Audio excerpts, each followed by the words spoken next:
selling it. I'm just doing it as a fan. I just recorded as a fan for fun. So like, well, you gotta ask us before you do something like that. Sorry. Oh. And so I thought to myself, you know what? I'll just write my own song. I'll write my own kind of a Full Metal Brothers song. And I was really into Evanescence at the time. And so I decided to write an Evanescence-like song. And then when I finished it, one of our Deer Rangers, one of our main officers, Clay, who's in charge of the website, she made a music video to it using clips from the show. So this song is available on the CD that I've got, a few left, and I'll have them at the autograph session. Plus there's a lot of other great songs on that CD that you guys will get a kick out of. But let's roll this. Good.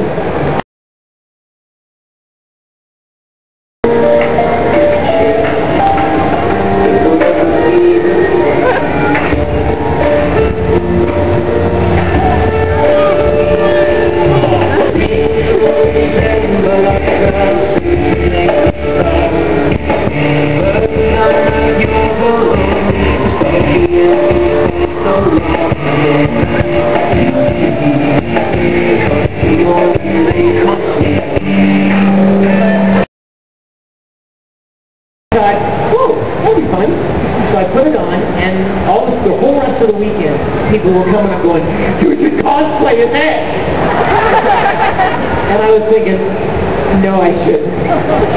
Ed's like 14, and I'm not. So I went home on the plane, and I thought, you know what would be a plausible little story whereby a grown man could cosplay? So I made up this little story, and then I started talking to some other voice actors that are in the show, like Monica Rial, I think many of you have met, and Mike McFarland, and so on, Christine Otten, Lucy Christian. And suddenly it occurred to me, no voice actor that I know of has ever made any kind of a live-action fan film where they cosplayed as their characters. So I bounced it off several other of the actors in the show, and they loved the idea. They all made their own costumes, and we made this 15-minute short film called Full Metal Fantasy. Did you bring it? I showed it for about a year at the convention, and then the word from above came down and said, "Hey, we're not allowed to make live-action Full Metal." And I said, well, no. I'm not charging for it. I'm not making any money. It's purely a fan film. And like, well, we think you should hold off until we get permission from the Japanese. So I stopped showing it. And we're still waiting for permission from the Japanese, which could take a long time. The word millennia means anything. Hey guys, a technical thing, we've got a third mic for you so that other people can hear you ask your question. So come around here and ask a question at the mic there if you can make it around. That'd be perfect. Another question now, please. Hello, yes. ¿Qué pasó? All of them. All of them. I would like to play every role out there. Absolutely. That was easy. If there was a role that you haven't played that you want to play, what would you play? Well, I'll tell you this. There was a role that I came very close to playing. I was the choice of the two directors on the show. I was their choice for this character, and then the company that owns the property chose somebody else. And the show was Naruto. I've heard about it. And the character was Orochimaru. And I thought, wow, how fun would it be to follow Ed up with Orochimaru? Because he's kind of a bad guy. So, but the good news is that one of my dearest friends in the world, Steve Bloom. I love Steve Bloom, so I'm very happy to see you. But, you know, there are always characters you hope that it's a chance to play, and some you get and some you don't. Some you get and many you don't. So, I also was not Orochimaru. I wasn't either.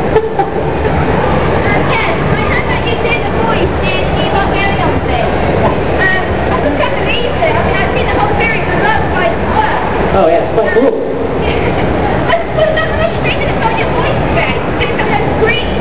Oh, me? Oh, a lot?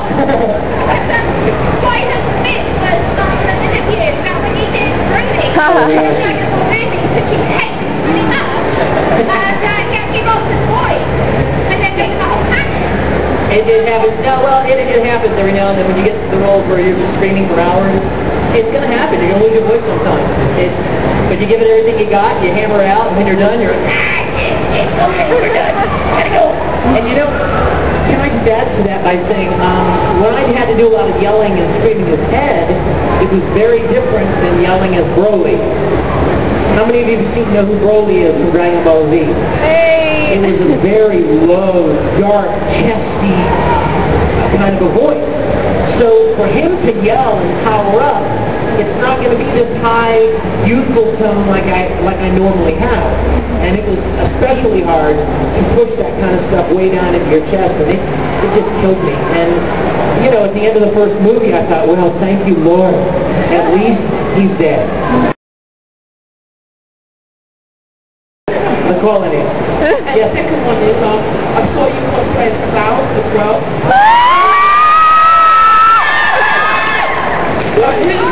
You too! Really, I'm supposed to be holding a dream. Okay, supposed to be. Now, what'd you dress up as? Come on, Scooby Doo.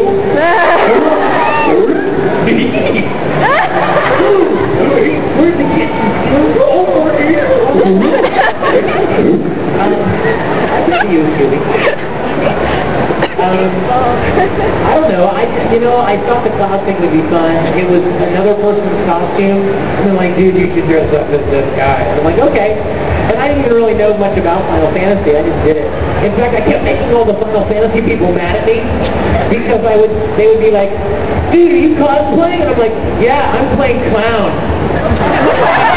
I'm like, it's clown! So they hated that, and I was making fun of clown. But this year, at that same convention as Dallas Bacon, I'm going to cosplay one more time. I'm going to be a stormtrooper. Yeah, that'll be fun. See the helmet and stuff? Oh, see you next week. Right on together. Michael, last question. Yeah.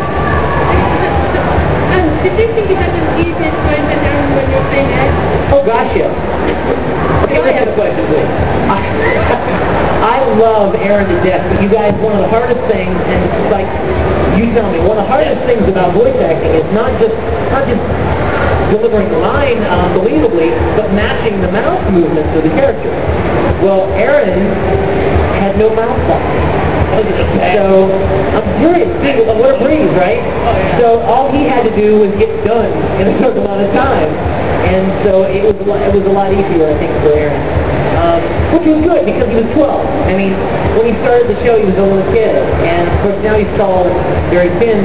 But did you meet him last year? He's so adorable. He's a nice kid. But he had it pretty easy without the mouth flap, I have to say. There you go, one more question. One more. Who's got the mic? Then it's you. What do you guys think of the manga series? And what's your favorite manga of the moment? I gotta be honest, I haven't read a whole lot of manga. I watched so many of the shows. I've already seen it, and I would say all of them are fabulous. I know that a lot of the mangas are different from the shows, and obviously our job is to concentrate on the show. So where they diverge, where they go different ways, we have to concentrate on the anime. So a lot of people write me emails all the time and like, well, what do you think about the fact that Sai and Tsubasa blah blah blah blah blah in the manga? Well, we're not making the manga, we're making the anime. So I don't get to read a lot of manga either. I don't even get to watch a lot of the shows in real time, really. But I know there are a lot of great story arcs. I've heard that the Full Metal manga is really great. I've not gotten to read it, but I'd like to hear more about it. I heard Shinji's even more pathetic. He runs around in more dead people. He's wearing a skirt now. It's all yours. Take it away.